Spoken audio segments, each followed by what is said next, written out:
ખબર છે ને સ્ટાઇલ છે સિગરેટ આજકાલ સ્ટાઇલ. આજે ને ભણવાનો સ્ટ્રેસ જ્યારે વધી જાય ને ત્યારે અમારા જેવા લોકો બસ આ એક જ રસ્તો હોય અમારી પાસે.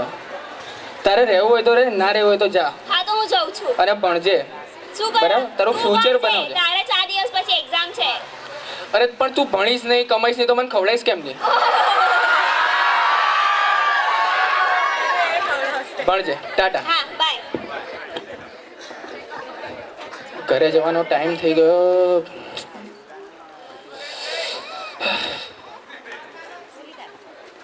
કેમ છો? બહુ આઈ ગયો જલ્દી. તું? હા આજે બહુ થાકી ગયો. આજ તો એટલા એક્સ્ટ્રા લેક્ચર. હા અશ્વિન સર છે ને કોઈ દિવસ મારી નાખશે. કાકરિયામાં કરતો તો એક્સ્ટ્રા લેક્ચર.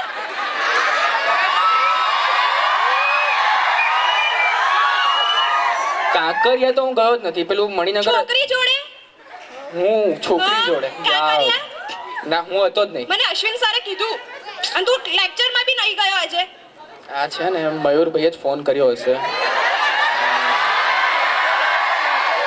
પ્રોગ્રામ આવે એટલે કે તાલી પાડો ને ઘરે આવો તો કે માર પાડો.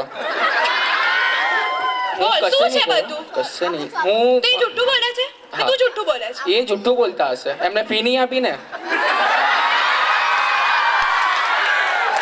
બોલ શું હતું? ચાલ અત્યારે અશ્વિન સર જોડે. ના એ ઊંઘી ગયા હોય. હા તો સવારે આવીશ ને કાલે હું. તમારે કરવું શું છે? સીધું સીધું કહી દો. તું ભણતો કેમ નથી? નથી ભણવું મારે. કેમ નથી ભણવું? બસ એમ જ. જ્યારે હોય ત્યારે તમે કહો ભણ ભણ કર. ઘરે કોઈ બી આવે કે વાંચ વાંચ વાંચ. મને ખબર નહીં પડતી વાંચવાનું. તો નહીં જ પડતી તો ક્યારે વાંચે છે તું? વાઇડેન્કર તો મૂવી જોવા જાય છે. હવે આ કોણે કીધું? કીધું કેનારાએ. જાઓ. શું જાવ?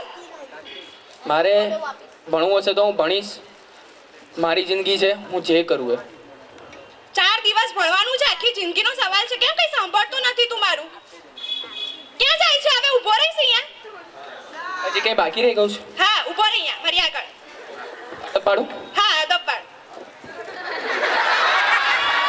તાર ભણવાનું નથી? ભણવાનું છે. ભણીશ સરખી રીતે? કદાચ. કેમ કદાચ? 12th ફેલ થયો તો આગળ શું કરીશ લાઈફમાં? મેં એવું સાંભળ્યું છે કોન્સન્ટ્રેશન વધી જાય ને તો બ્લાસ્ટ થાય. તું મને કેમ લેક્ચર આપે છે? તું મારું સાંભળતો કેમ નથી? જલ્દી બોલો, ટાઈમ નથી મારી પાસે. જઈને ભણવા બેસ જા. જા.